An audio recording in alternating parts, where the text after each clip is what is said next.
I've been ballin', making plays on my cell phone. If I'm about money, I'ma hit you with the dial tone. Ballin' on these, I've been ballin', I've been jigging, I'ma get it, I've been ballin'. My name is Kev Word, also known as Kev. I'm a friend of Mike's. I met Mike when we were together at Best Buy around like 2 years ago. He introduced me to this about a year ago. And when I say it's life-changing, it is life-changing. I call Mike a master market manipulator who just knows what he's doing. He's very thorough, he cares. And when you are having trouble or when you think this isn't for you, he'll step up and remotivate you, get you to believe in yourself. And that's why I like Mike. Because whenever I'm down, he's like, okay, you got this. If I can do this, you can do this. And that gives me the self-confidence that I need to keep pushing, right? But like I said, I've been doing this for a year, met a couple people through this, great people. We got Nate the Great in the building, you know. He'll give you his story in a little bit. And we have, every Wednesday we have meetings, and there's a bunch of different faces, and we're just trying to teach, right? We're just trying to show how you can make money with this. This is something that anybody has access to. So without further ado, time to introduce to y'all Mr. 120 Dreamer himself. With the iPhone, if it ain't my money, I'ma hit him with the dial tone. Ballin' on the goof. Ballin' if I want it, I'ma get it. Another big bag, big bag. And you know what? Bad. And you know I need a big bag, and I need it quick. Who knows about Forex so far? Who? Raise your hand. Who knows about Forex? You've heard of Forex, your terminology. It's okay if not, this is why we're here. Raise your hands. Show your reward. Okay. So anybody can volunteer for me. Anybody can tell me what Forex means. Anybody. Anybody. No pressure. I would say trading. Trading? Yeah. Okay, can you get a little more? The trading, like what is it? Trading with stocks, I mean different stocks and I'm trying to think of that in New York, trading. The exchange? Okay. So the reason why I asked that question is because I want y'all to get comfortable with like first knowing what's going on. Because we get a lot of people that come in and just want to make money, make money. It's cool, but you gotta understand that what you gotta know right now, these corporations, these institutions, they making money. Why we not doing the same thing? So that's why I asked that question, because when it comes to Forex, in the simplest terms, I wish I had a peso with me, I would have brought a peso. But the simplest term is the act of buying and selling. So let's say we got DeAndre, he's a buyer, right? And then we got Yoda, she's a seller. That's literally the whole game. Buyers and sellers. That's it. Now Yoda and DeAndre not always agree. So that's when it comes to, you know, what we call consolidation, you know, kind of pausing the game. So you guys just taking notes. Everybody should have a notebook. If you don't, let me know.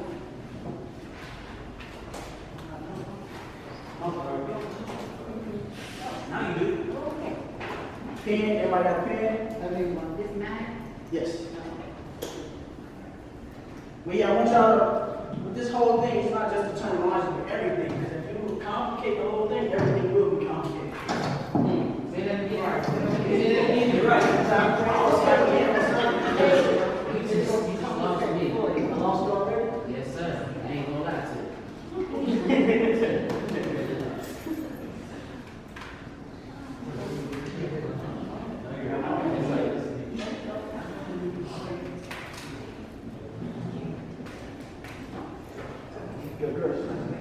We got celebrity in the building. So the act of buying and selling.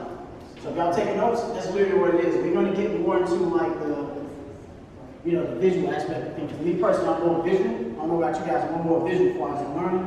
So the act of buying and selling. And I'm glad we're doing this class because y'all gonna catch on to this. You know why? Because everybody in life have did some sort of buying and selling, right? I know my aunties have done it. Buying some, you know, at low price and then you sell it for a high price. Same thing, right? Everybody good so far? Yeah. Forex, foreign exchange, right? Foreign exchange markets is the act of buying and selling. Everybody cool on that? Yes.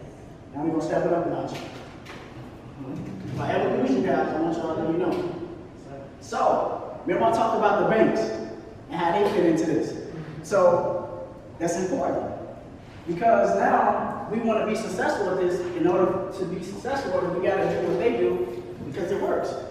So, we got, if anybody can name out some institutions, some banks, or anything. Trade. Why Chase, y'all? Because that's the main. I got that bank. See y'all, bro. Alright. Trade. Chase. Okay, so you said Chase, who else? Fifth Third? Harrison, TCF. BOA. American Trade. What about US Bank? Bank of America.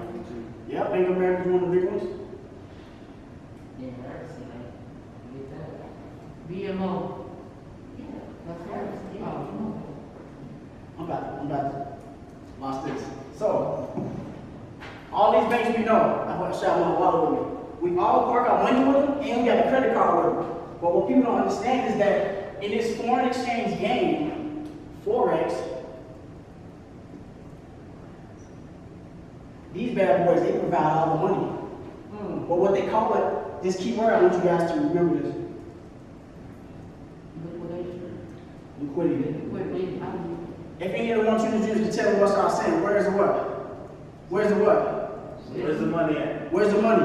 Where's the money? Where's the money? So I want you to ask yourself that when you get to the, we're gonna get to that, but I want you guys to get that in your head. Because these banks right here, they are liquidity providers. Now you know what that means, we'll explain it. Liquidity providers are what I just said. If we are participating in the foreign exchange market, DeAndre and Yo-Yo, they buy and sell it from home, right? But what people don't understand is that behind the liquidity providers, it's these banks. They're not only providing the money so it can keep going, they're also, participate in that market as well. But you got to imagine the money that they're, playing with trillions of dollars. But just imagine that we can get a piece of that pie. I like pie too, pumpkin pie, all day. So y'all got, when you started. So y'all got that right, liquidity. Yes, sir. So I'm gonna go more to the liquidity side of things, but we're still talking about the banks because I want y'all to understand that these institutions is what we will model out of. Everybody good before I rest this? Yes. I'm gonna bring it up again, so. All right. So when I say liquidity providers, let's say I'm gonna draw a little diagram for you guys real quick. So every day, you definitely need to write this down. This is, yep, we can hit there, all right? So look, this still fits into what we're talking about, but now we're getting more into the visual things so you guys can start to put two and two together. So now what we're talking about liquidity, right? Every day, this is a chart by the way. This is what you guys want to learn, this is the skill set. So just imagine that this is a chart, right? Every Nike, Louis Vuitton, what else? I'm trying to think of something. Any of them, they all have a ticker. You can trade it, a ticker. Like currency pairs, they have a pair. British pound versus US dollar. You talking Nike, Tesla. Verizon, Tesla. They all have something that you can trade. So if you're into that, and you're like, hey man, I don't see what we're. So if you just want to trade that, that's cool. You just find that, trade it, and you look at the chart. So that's what we're about to get into right now. So I'm gonna slow down a little bit. I know I get a little passionate about this, so if I get a little too fast. So every one of those, my point of saying that is every one of those, no matter what day it is, they're always gonna make a high and a low of the day because that's the name of the game. So if you guys remember that, you're halfway there. Because if you know the market is gonna make a high of the day and a low of the day, where do you fit in? Can you get in? Can you time it? Gotcha. So watch this. Remember I said that this is the chart. Let's just say this is Nike. Nike's on my head. This is their chart. And let's say the market did this. I'm going to test you guys. This is the old day. So this is yesterday. All right, so looking left, that's yesterday's market. And this is today's market. All right.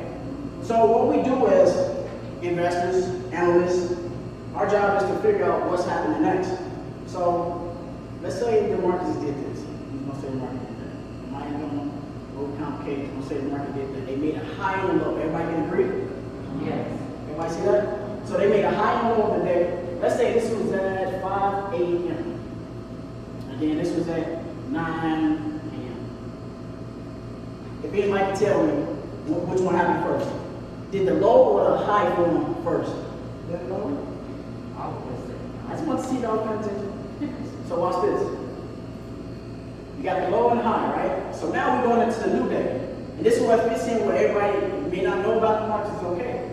If you look at a chart, you know how to do this part, you're halfway there. So if you just look at the chart and say, okay, cool, I see what's going on. It looks like craziness to me. But I know that they made a high of the day and a low. You don't have to know anything, but just know the price starting off. So when it comes to going to the new day, what they're gonna do, this is my fun part. I know they like this. When I say where's the money, my job is to go find that money into that new day. So watch this. I'm looking at it and say, okay, cool, they made a low and high today. Remember I said we got buyers down here, right? So buyers did that. Buyers pushed that price up like that, right? And then we got sellers. So buyers pushed the price up first at 5 a.m., right? But then the sellers kicked in at 9 a.m., right? So going into the new day, I'm like, okay, cool, all of that played out. How can I digest all that in its most simplest terms? My only job as an investor is to find out where's the money. Before I do this, can anybody guess where's the money? Nope. In the morning? No, the money is based on this chart right here. Don't look at anything else. What I told you, right? Buyers and sellers. They made a high and a low in that one day. Where's the money located? Right now, it's down by the buyers, right? Because it's in the middle. Yeah, who's winning right now? Who's made money? The sellers and buyers. So watch this. Now that we know, because this move happened first. I'm the racist guy. That's what everybody trying to get in. Because it's at a low. Yeah, so watch this. So you got 5 a.m., that's when they jumped off, right? Buyers pushed the price up, so you're talking millions of people that's participate in the market. So me knowing that the market is up here now. Matter of fact, I'll do this because they're better help you guys. We'll break it down the steps. So market go up, right? Buyers are in control. We obviously know that. So buyers are in control, cool. We in the middle now. Now you guys see it? Now we're in the middle. We haven't reached that top part yet. So if I come to the chart and I say, hey, buyers are in control, I know that. Understanding the behind the scenes, when we first started off, I said, what is a liquidity provider? I asked that for a reason because that will explain where they're going next, what's all going on. So I'm coming into the new day thinking about that. All right, cool, buyers are in the money. Where's the money? Buyers have it. So where's the money? Buyers have it. So that's the question. Where's the money? Buyers got it now. So if I'm, if they finish off the day like this, right? The new day, I'm coming in, I'm like, okay, cool. Buyers are, they're in the money. So these dollar signs actually represent those liquidity pools I talked about. And it's actually gonna, look like that. So you see a low of the day like this, or the high, just always, just in the back of your head, just say, it's money right there. If people know we're in this room right now, they know it's money in this room, because we're in here. It's just the same thing. When buyers push the price up, just automatically draw your dollar signs down there. Because, this is the good part, the next day, what the market will do, and this is from years of experience, they'll come back down. So buyers had the day all day, right? They made a high. New day come,